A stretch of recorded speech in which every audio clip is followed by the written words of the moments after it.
Avid followers of the channel probably remember that I already did a couple of small-scale Jaguar E Type models, one Matchbox and one Husky.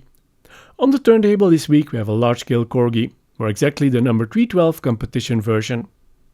Hi everyone, I'm Johan and this is Belgian Diecast Restorations, your place for diecast factory resets and makeovers.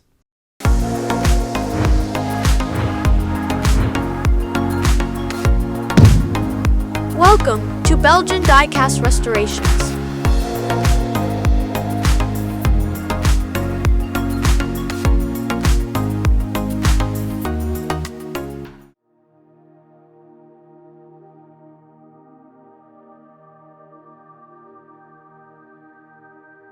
Corgi introduced the Jaguar E Type model in 1962 as a number 307, with a removable red plastic roof. The model was discontinued 2 years later. Corgi did away with the plastic roof and reissued the Jaguar with the chrome plating and racing decals as a number 312 competition model. The shaped wheels of the earlier models were replaced with wire wheels which fit the E-Type Jaguar perfectly. The model was discontinued in 1968 and replaced with a larger number 335 E-Type 2+2 fastback. I don't think the Jaguar E-Type needs much of an introduction. It was a British front-engine rear-wheel drive sports car, produced by Jaguar UK from 1961 to 1974. Its design was revolutionary at that time and is still considered as one of the most beautiful sports cars ever made. The E-Type was discontinued in 1974 and replaced with the XJS. The model I have here is, or rather was, the chromed competition version. The chrome plating is chipped and scratched up, the racing decals are long gone, the window is misty and scratched, and the rubber tires are crumbling. A mirror chrome car is a road hazard, so I won't be restoring this one to factory settings and give it a more traditional coat. So let's get out the tools and give this model a makeover.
Corgi made models of nearly every Jaguar car, including 3 variations on the iconic Jaguar E Type.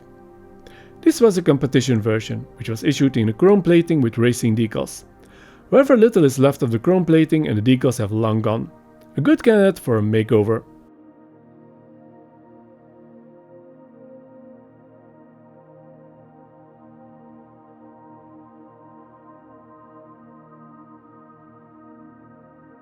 When it comes to Jaguars, you can't go wrong with Tamiya's British Green. I detailed front grille, bumpers, rear lights and indicators, painted the interior, polished the window and gave the car 4 new tyres. Not chromed, but at least it's roadworthy again.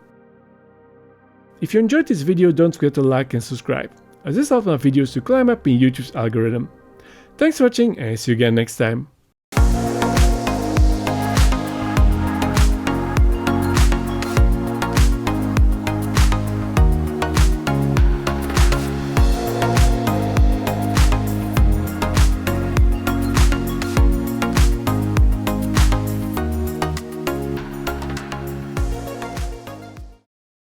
Belgian Diecast Restorations.